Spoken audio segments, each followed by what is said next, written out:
Ketika berbicara mengenai pengurangan biaya, dalam bidang produksi sering digunakan strategi standarisasi global, yaitu di mana produksi yang dilakukan di banyak tempat memiliki standar yang sama sehingga memudahkan dalam perhitungan budget sampai pada pendistribusian ke setiap wilayah di seluruh dunia.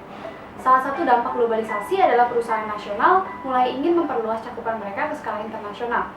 Oleh karena itu, mereka harus dapat memproduksi suatu jenis produk yang dapat diterima oleh berbagai negara-negara yang nantinya akan menjadi cakupan mereka.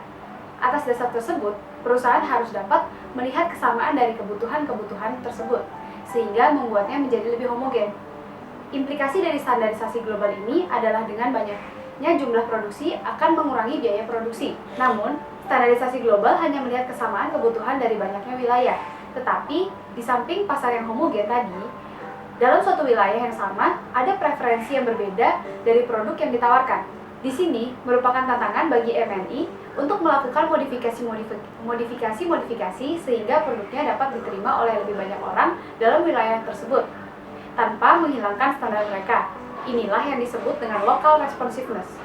Sebagai contoh, McDonald memiliki standar akan berapa lama kentang digoreng, seberapa banyak bumbu pada ayam goreng, dan bagaimana cara menyusun burger. Standar ini sama di setiap negara, di mana McDonald berada. Inilah yang disebut standarisasi global. Namun, tidak jarang kita menemukan adanya menu-menu yang hanya dapat dipesan di negara-negara tertentu, seperti misalnya milkshake green tea hanya dapat dipesan di Jepang, burger daging kambing hanya dapat dipesan di India. Ini menjelaskan tentang contoh local responsiveness yang dicapai oleh McDonald.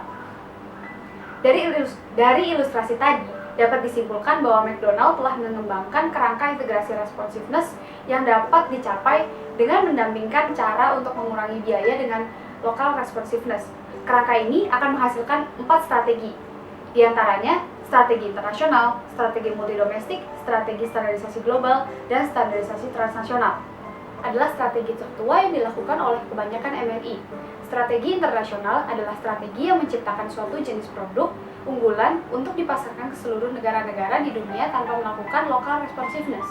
Kekurangan dari strategi ini adalah mudah untuk pengusaha lokal untuk meniru produk yang dipasarkan dengan melakukan modifikasi. Tujuannya untuk memenuhi local responsiveness di negara mereka. Strategi multidomestik adalah strategi di mana MNI mendirikan anak-anak perusahaan di berbagai negara dan mereka menjalankan local responsiveness. Hal ini baik karena dapat memenuhi local responsiveness dan diterima penduduk lokal. Namun, kekurangannya adalah biaya yang dikeluarkan akan lebih mahal karena MNI tidak menggunakan standarisasi produk untuk seluruh negara atau wilayah cakupan mereka. Standarisasi global adalah strategi di mana MNI melakukan produksi untuk satu regional di tempat termurah untuk melakukan produksi, sehingga biaya distribusi bisa menjadi lebih rendah. Contohnya adalah Lenovo. Ketika akan memproduksi untuk kawasan Asia, maka perusahaan ini memilih untuk memproduksi di Cina. Strategi transnasional adalah strategi yang cukup kompleks, di mana perusahaan menggunakan gabungan dari strategi internasional dan juga multidomestik. Ada bagian yang akan mengurusi strategi secara global dan akan ada yang mengurusi strategi secara lokal. Kekurangan dari strategi ini adalah sulit untuk mengimplementasikannya dan membutuhkan banyak orang yang terlibat. Dengan adanya globalisasi, jarak bukan lagi masalah untuk mendapatkan atau melakukan sesuatu. Seperti contoh, kita dapat membeli barang dari luar negeri hanya dalam hitungan beberapa jam. Hal ini disebut dengan hipotesis kematian jarak.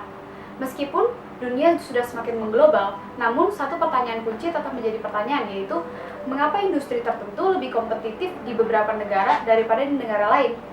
Kompetitif nasional dari suatu negara yang terus-menerus dikembangkan pada akhirnya akan diakui oleh dunia.